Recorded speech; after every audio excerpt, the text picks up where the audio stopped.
आप खुद सोच के देखो कि हिंदुस्तान में आप रह रहे हो, हिंदू राष्ट्र है, कहने को सिर्फ हिंदू राष्ट्र है, आप इस चीज़ को समझना। वैसे तो अमरनाथ यात्रा निकलती है, हर सावन में निकलती है, तो अमरनाथ यात्रा में ये हिंदुस्तान है और इस हिंदुस्तान में अमरनाथ यात्रा निकालने के लिए 80,000 की पुलिस फोर्स चाहिए होती है जी, हमें 80,000 सिक्योरिटी के लिए। हाँ।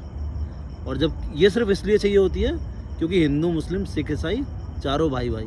जी जी जी। आप खुद सोच के देखो कि अगर ये चारों भाई भाई होते तो 80,000 पुलिस मुझे चाहिए होती। जी नहीं, खुद के देश में हमें अपने भगवानों को पूजने के लिए 80,000 चाहिए होते, 80,000 सिर्फ इसलिए चाहिए कि सिक्योरिटी के लिए, क्योंकि हमारे मुस्लिम भाई है, हमारे मुस्लिम भाई हैं इसलिए चाहिए। और अभी ना थोड़े टाइम पहले मतलब मैं ये चीज़ भी सोशल मीडिया पे काफ़ी ज़्यादा देख रहा हूँ, जो सिख हैं वो मुस्लिम और सिख इस समय भाई भाई हुए पड़े हैं, ठीक है। और सिखों का हिंदुओं से कट चुका है, ठीक है, हिंदुओं से उनका कोई लेना देना है नहीं। आप ये सोच के देखो, सिख इस समय जो जा रहा है वो कांग्रेस के साथ जा रहा है ना। कांग्रेस ने दंगे करवाए थे, पूरा पंजाब में दंगे करवाए थे, सिखों पे दंगे करवाए थे। यार इंदिरा गांधी ने सरदारों के ऊपर गोलियां चलवा दी, कितने सरदारों को मार दिए, है ना। थोड़ा सा और पीछे चले जाते हैं, जो सिखों के गुरु थे, दो भाइयों को जिंदा चुनवा दिया गया था, उनके दो बच्चों को जिंदा चुनवा दिया गया था दीवार में। कैसा भाईचारा है यार तुम लोगों का, मुझे यही समझ में नहीं आ रहा है कौन सा भाईचारा है तुम लोगों का। सर वो लेकिन तो मैं हिंदू और सिख का भाईचारा बता सकता हूँ।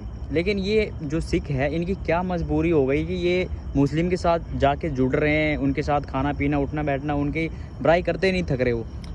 अभी मैं थोड़ा टाइम पहले एक सोशल मीडिया पे और भी वीडियो वायरल हो रही थी, जिसमें सोशल मीडिया पे ये वीडियो थी कि गुरुद्वारे में नमाज पढ़ाई जा रही है, ठीक है।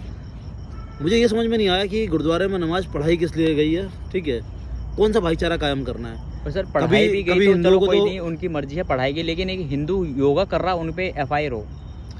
मैं वही तो कह रहा हूँ कि आप ऐसे हिंदुस्तान में रह रहे हो जहाँ चारों भाई भाई हैं और वहाँ आप सुरक्षित नहीं हो।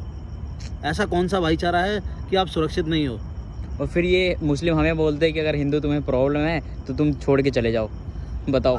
अच्छा, वो एक मौलाना की वीडियो आई थी थोड़े टाइम पहले।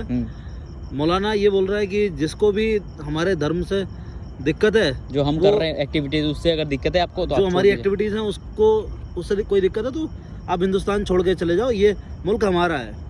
चलो मैं ये नहीं कह रहा कि मुल्क सिर्फ हमारा है, आपका भी हो सकता है, आपके बाप दादाओं ने यहाँ रहे हैं, आपका भी हो सकता है। सर नहीं हो सकता ना उनका, उनके बाप दादा ने जो यहाँ पे योगदान दिया था वो पाकिस्तान लेके गए ना। हाँ, लेके जा चुके हैं पाकिस्तान, बांग्लादेश। अब ये सोच के देखो, जहाँ भी मुस्लिम रहा है ना वहाँ बंटवारे जरूर हुए हैं। जी हुए हैं बंटवारे, ठीक है। चाहे वो बांग्लादेश का देख लो, बांग्लादेश में बंटवारा हुआ था, बांग्लादेश के बाद पाकिस्तान, बांग्लादेश, अफगानिस्तान, ठीक है। ये अपने खुद के देश में सुरक्षित नहीं है। बांग्लादेश में कितने दंगे हो रहे हैं, बहुत आए दिन होते रहते हैं। अभी प्रेजेंट में आप देख लो, स्टूडेंट का वो हड़ताल चल रहा और उन पे गोलियां चलाई जा रही हैं, उन पे गोलियां चलाई जा रही है। पाकिस्तान के बहुत बुरे हाल चल रहे हैं, अफगानिस्तान में तालिबान आके कब्जा कर रहा है, उनको हैंडल कर रहा है। और ये इंडिया में रह के ऐसे कहते हैं कि हमें 50-50 का वो चाहिए, ओनरशिप चाहिए। यार दिक्कत ये है ना कि इनको मिला हुआ है स्वर्ग, और उस स्वर्ग को नर्क कैसे बनाया जाए 72 यूरो के चक्कर में, वो ये डिसाइड नहीं कर पा रहे कि कैसे बनाया जाए, ठीक है। जिहादी हो चुके हैं, ठीक है। अगर मैं अभी के टाइम के हालात की बात करूं तो जिन हालातों पे हिंदुस्तान अभी चल रहा है, अगर मैं बीजेपी ने कुछ खास काम किया नहीं है, ठीक है, बट बीजेपी को वोट देना मेरी मजबूरी है।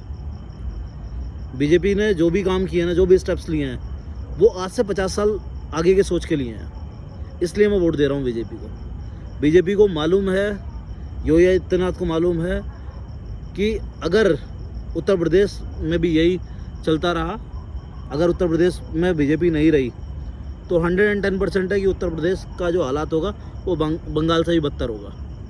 नो डाउट, वहाँ मुस्लिम आबादी भी बहुत ज़्यादा है। मेरा पूरा शहर मुस्लिम्स का है, ठीक है, बट ऐसा नहीं है कि वहाँ दंगे होते रहते हैं, ऐसा कुछ नहीं है, ठीक है। लेकिन जो हालात है ना, बंगाल को देख के मुझे अब डर लगता है कि हाँ, मेरे यहाँ हालात और ज़्यादा बुरे हो सकते हैं।